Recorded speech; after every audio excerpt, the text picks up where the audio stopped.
Try as I might, I cannot shake the creeping sense of dark foreboding, but it avails us not to fret about the unknown. We must concentrate instead on the problems at the present. The primals have been relatively quiet as of late, mostly because you killed them, and the beast tribes who summon them are under constant surveillance by the Grand Companies. Should any suspicious activity be afoot, you may be certain that we will hear of it. Until such time as a permanent solution to the primal problem has been found, we can do little but wait and observe. As for the Asians, Orionje is wholly dedicated to finding the means by which we may defeat the Dark Beings. Let us pray for good tidings on that front. But of this you already knew. Let us speak of, then, more current matters. In particular, the state of the Crystal Braves. Alphino did well to found the organization, but ensuring its smooth operation is another matter entirely. Perhaps we should not have entrusted it to a teenager. And though I do not doubt he's doing the best he can, I feel that a helping hand or two would not go astray. To this end, I offered to send one of the Archons to assist him, but he of course stubbornly declined. You know how he can be, independent to a fault and singularly loath to accept help, save, of course, when that help comes from you. Alvaro has entrusted countless matters of import to your care in the past. Perhaps because you do not speak much, maybe he thinks that he can take credit for your deeds much easier. I believe he would not hesitate to receive help from you so again, if you were to offer. I should be most grateful if you would go to him and support him in whatever manner you're able.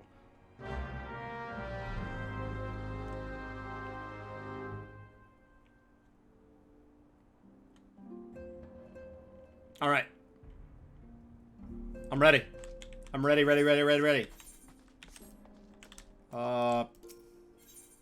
Let's go see if Alphino needs something. Probably for us to do a menial task that he can take credit for. Just, he's the worst.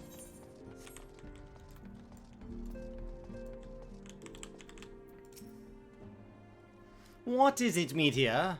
And be concise, I'm rather busy. You would lend a hand, you say? I see. Well, now that you mention it, there are things that I do want done, but I don't want to do. Given that they are of a sensitive nature, I was hesitant to entrust them to the Braves, an organization that I claim is capable of things, but the demands upon my time are just so much because I'm so important now that I have little choice. Which is not to say that my men want for labor, though we are but newly formed. There is already a great demand for our services because we are incredible, because I founded them. And we are hard-pressed to answer all petitions because there's just so many people that see like how amazing I am, but I digress. The fact is, I would sooner attend to this particular matter myself, but my presence is required elsewhere. That being the case, I have entrusted its resolution to my second-in-command, Captain Ilbert. Tell him that I sent you, and he will furnish you with the particulars. My thanks in advance, Meteor.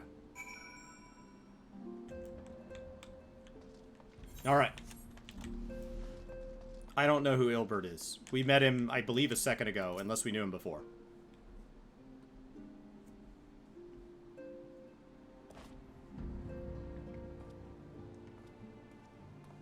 Hail to you, Scion. How might we serve you? You have a voice! I don't. Commander Leveilleur bade you serve us? These are welcome tidings indeed. Given the sensitive nature of the task, I could not rely on one of my own.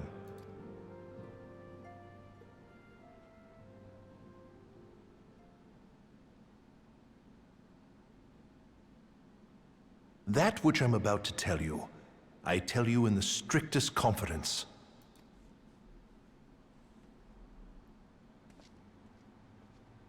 Some days ago, we received certain documents from an anonymous source They notified us of the presence of a Garlean agent within the ranks of one of the Grand Companies. I don't want that person to find out. That is why we shall discuss this in the dead center of a cavernous room with many echoes.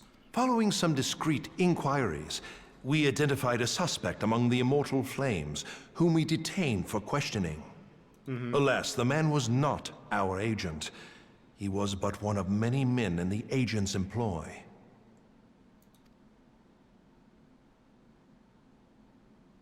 We pressed the traitor for a name, but he had none to give.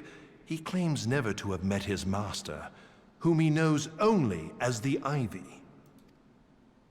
He was, however, certain that this Ivy had coiled itself around every part of the Immortal Flames. It would seem our quarry joined the company some time ago, and gradually recruited others to his cause.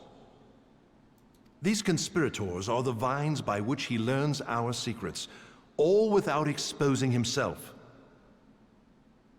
It won't be easy to identify the Ivy amidst this tangled mass of subterfuge, but we have a tendril in our hands, and we shall follow it all the way to the gnarled root.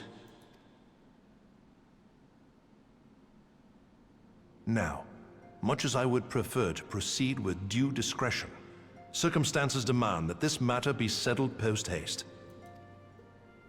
Garlemald's War of Succession nears its end, and it is feared that the Empire will soon resume its march on Eorzea. When it does, we can ill afford to have traitors in our midst. The Ivy must be rooted out now. We must begin by apprising General Roban of our findings. I would ask that you accompany me to the Hall of Flames, and remain on hand to see that things go smoothly. Assuming the Ivy's tendrils are as widespread as we believe, he will be aware that an investigation is underway, and if that is the case, he may well move against us. We must be prepared for anything, while taking care not to betray our purpose by seeming prepared.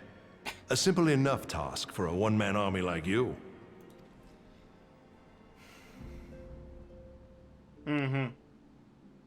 Yeah.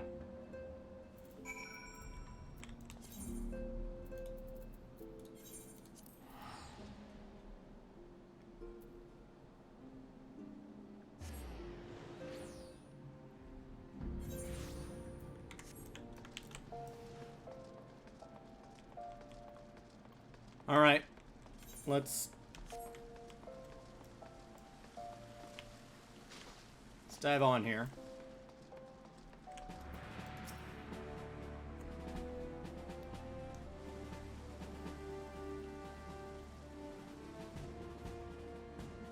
Well, well. What brings you here, my friend?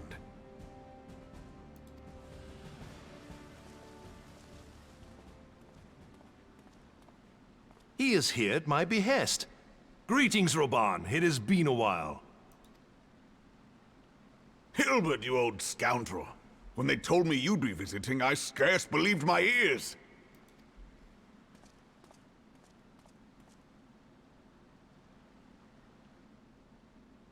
But look at you! The honored captain of the Crystal Bloody Braves. Who'd have imagined, eh? Not many, but fewer still would have imagined your destiny lay in politics, old friend. Aye. We've both come far, have we not?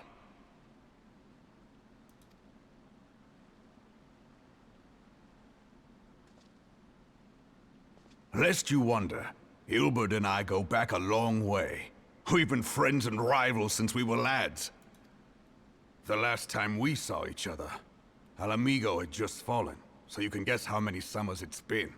And in all that time, not a word from the fool. Ah, well, my dealings tended toward the modest and mundane, unlike some I could mention. As I hear it, no sooner did you reach Thanalan than the brass blades clapped you in irons and dragged you off to die on the blood sands. Being a stubborn sort, you won 1,000 matches and earned yourself a place in the people's hearts while you were about it. Then, with your mountain of prize money, you bought the Colosseum and secured a seat on the Syndicate. Those balls, brother! Rags to riches does not do it justice. You're a hero to the common man. Bah, spare me. I am no hero. If anyone is worthy of that title, it's our friend here. Next to him, I'm little more than a glorified butcher. But you, Ilbert, you sell yourself short. By all accounts, you are an adventurer of some standing. I like to think that I did my part for the greater good. But if you're no hero, then I'm no adventurer, not in this company. Anyway.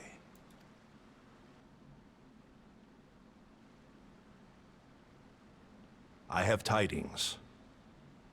Oh, we're not just gonna gush all over each other for an hour and then call it a day? So there has been progress. Mm-hmm. I've let it be known that this meeting is a reunion between old friends. None will give your visit a second thought. To convene elsewhere would only attract attention. Let us speak here, in plain view of all. Mm-hmm.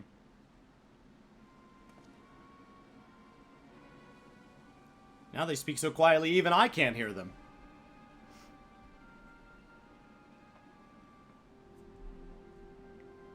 So it is we who have been compromised. Teleji Adeleji's machinations have shaken Ul'dah to her foundations.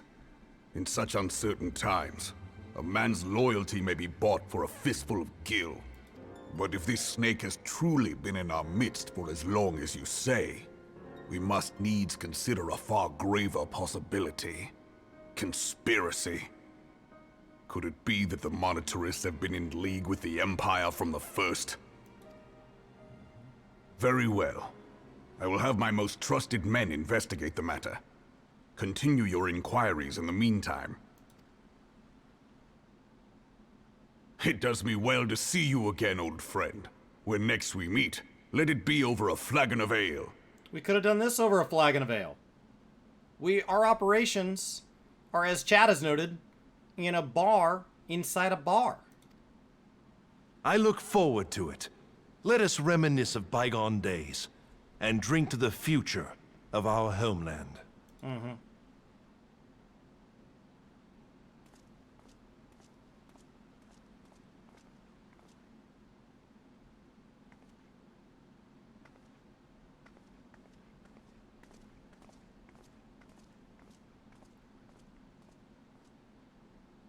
Flame General. You wear the mantle well, old friend. I must work hard if I'm to keep up. Well, it would seem your services were not required after all. I dare say we have Roban's prudence to thank for that. Still, I was glad of your presence. My thanks, Scion.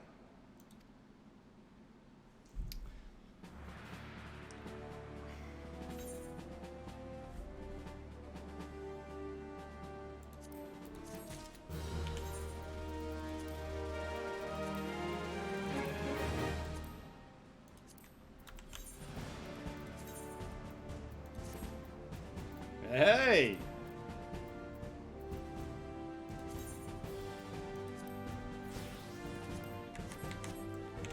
Got new gloves.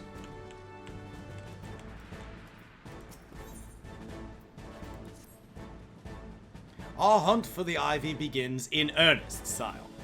Suffice it to say, we must tread warily, but one misstep may well cost us our lives. Our business here is concluded for the time being. Let us return to the Rising Stones and report to Commander Levelier. I absolutely adore being somebody that now has to learn that one of my old friends has given a great deal of command under him. He is a general. Meanwhile, I answer to a teenager. I can understand that you think that's great. You've achieved great things. Here we go.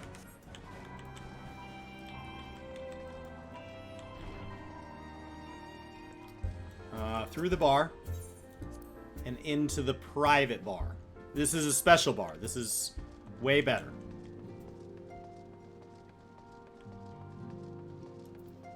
Hey, buddy. What you doing, little man?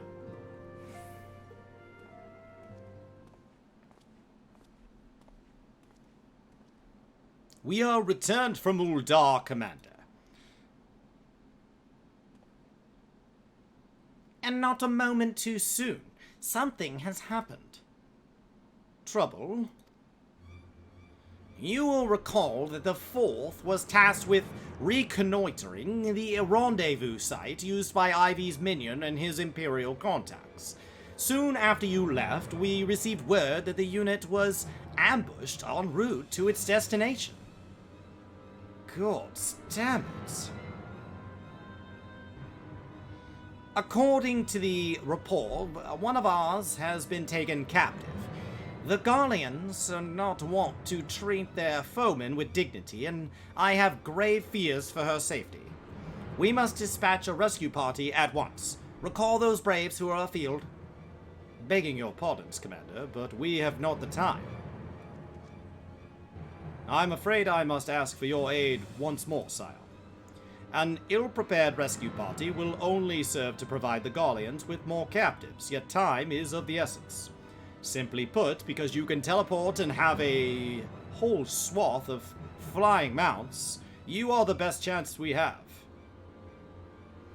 Captain Ilbard has the right of it. I trust you are willing, but of course you are. Now, Aliane of the 4th lies in wait in the Tangle, near the entrance to Castrum Sentry. Seek her out, and she will apprise you of the situation. We've had a rescue at Castrum Sentry before. It's one of the few times I died.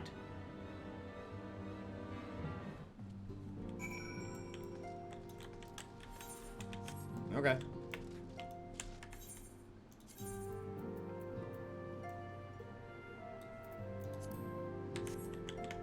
Just wish they were like a touch, like a tiny bit louder.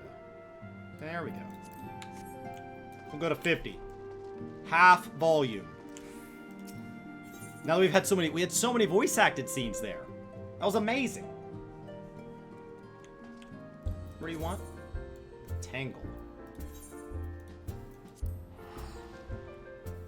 Okay. We did this. We had to come to Castrum Sentry to rescue a bunch of Scions. Alright.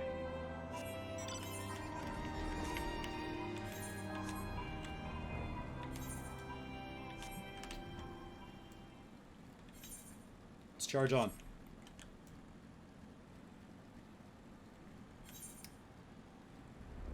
.4 was the goal today, so we are in the midst of 2.4. Dreams of Ice was the patch name.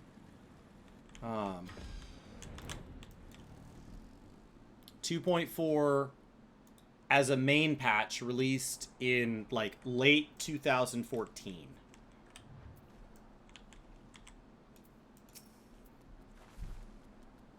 You would aid us in the rescue mission?